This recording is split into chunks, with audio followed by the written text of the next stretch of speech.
Hello, it's Jimmy here at O'Reilly's, looking at a Citroën Dispatch here. Okay, so this vehicle just arrived. We'll get straight to recording. It's got a service light on and a flashing Adblue symbol, engine management lights on over here. And just over here we're getting every now and then message up saying that you've got 600 miles left before it won't restart. There we go. So I've got my launch Eurotab 3 scan tool here. We are going to search for the faults within the ECM.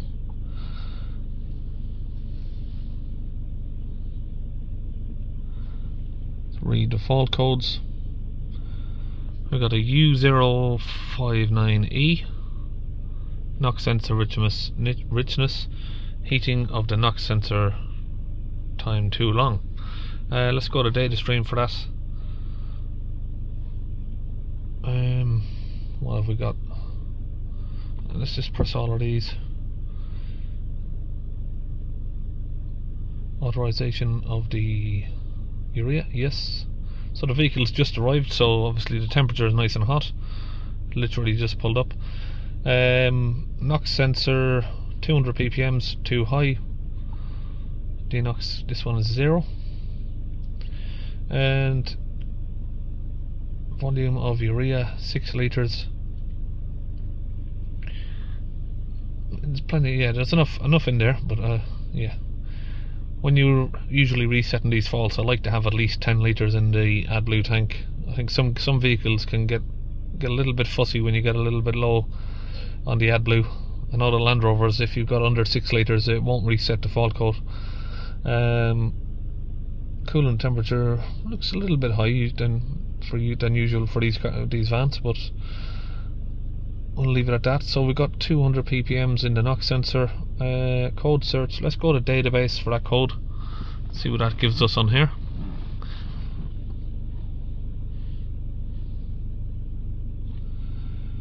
U059, invalid data received from Nox Sensor A. So it's going to be, I've done loads of these before, it's going to be a faulty Nox sensor, but we'll just show you obviously how you can check that. Invalid data received from the Nox Sensor A, right, and then we can see what it tells you, what's the procedure that you need to do. Engine light illuminates, Adblue light illuminates, cause is a faulty Nox sensor. Diagnostic tools, delete the fault codes, check the Nox sensor parameters, run the engine until it reaches the operating temperature, check the Nox sensor value. If the value shown is above 75 ppm, renew the Nox sensor, yes. If the value does not change, check the Nox sensor wiring, check the CAN bus signal. Okay. Very common issue. I mean, it's always going to be the Nox sensors. They're very, very common to be faulty on these vans. So, okay, we'll get one fitted. Now, of course, the other code there that we have is the P2202, as well as another one. If we see what that says about this fault code as well, just to show you for the video. Nox sensor, show the diagnosis. You got a wiring diagram there.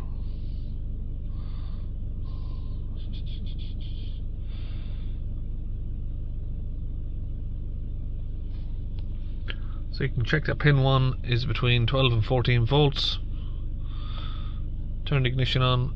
Check the voltage between pin 4 is between 0 and 0.2. Measure the resistance between pins 2 and 3, reductant pump unit. Measure the resistance in pins 3 and 4. That's the reductant pump unit again. Under the van here, just up here, we have the Nox sensor, and we've got a couple of 10mm bolts that are holding it on. Just need to feel for them and get the socket over it there.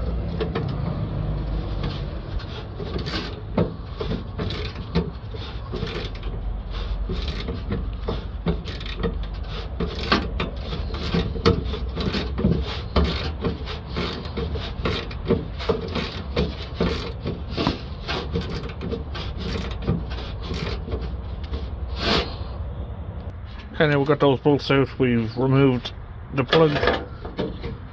Just push that back over the other side. Remove the bolt here from the heat shield, so we can pull that down a little bit. So that separates from there, and then we can pull the Nox sensor out. So checking the pins, we've got 12 volts. Really difficult to record at the same time, but we're just checking each pin. Got 1.2 volts on that one, 2.5. So I'm using this special socket that goes through the wire there and open up the sensor here. Okay, so I'm struggling a bit to get that open. Tried as hard as I can. Okay, I'm going to use these two items because we're struggling a bit. So this is a Welts Worksuig 1070 air hammer. I'm going to use some Power Lube Plus from Launch UK and see if we can get this open. So let's give it a spray up.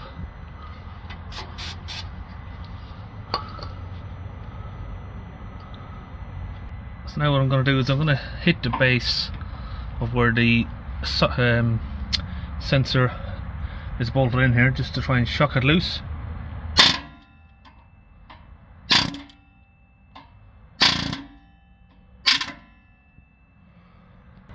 Okay, so we're still struggling with this. It's that's not worked. So I'm going to heat up the base, see if we can get it loose.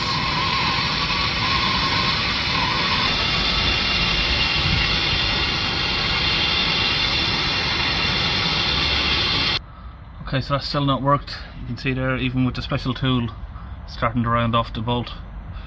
Okay, so I've had to use a disc cutter, cut it, and then use that to get it out. Okay, so but now we've got it out, but we've got another problem, is the thread has come out with it, so it's stripped. Thread is stripped out. Now the problem with that is, if we look here, we're not going to get a new sensor back in there because it's now damaged. The rust has just seized it together, and then of course as we're trying to get it out, the threads just come apart. Okay, so what I'm doing here is I'm using a thread chaser to try and repair the thread.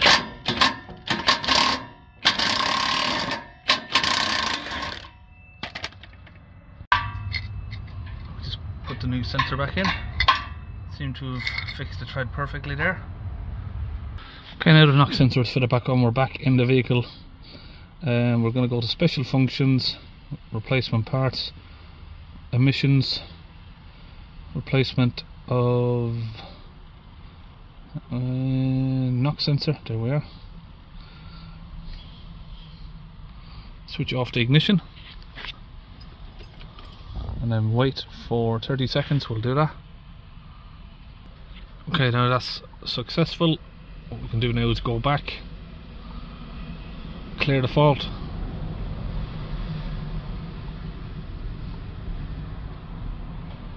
switch the ignition off and on again.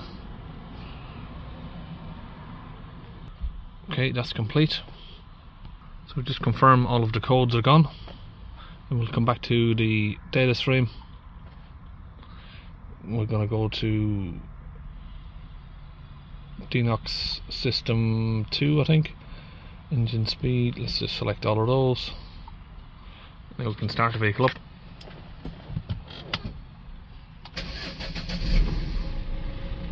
So now I'm going to hold the revs here for a couple of minutes just to get the temperature up.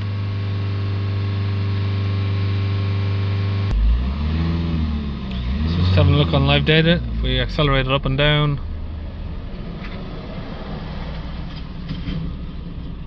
still a bit higher than normal there, I'd say.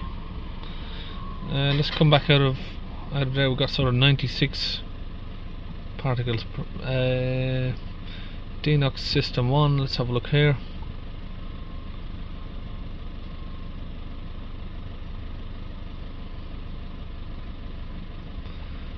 Thermal agent of the catalytic converter 516.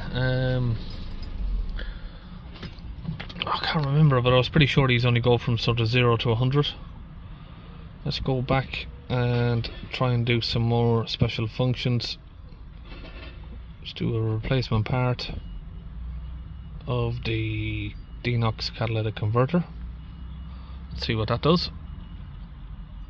Okay, so that's reset that back to 1000. We can see the urea tank there is working, Adblue tank. We've got 5.7 bar pressure. Let's come back to the Denox system 2 again.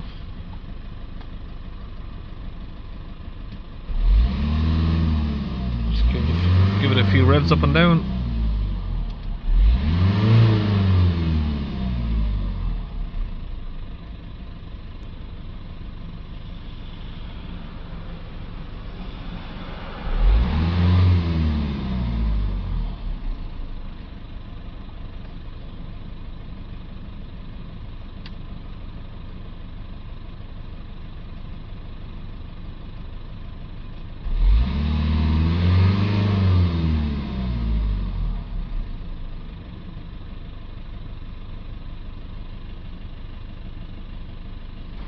Okay, so we're now idling down around sort of 60 to 100, it's fluctuating a little bit.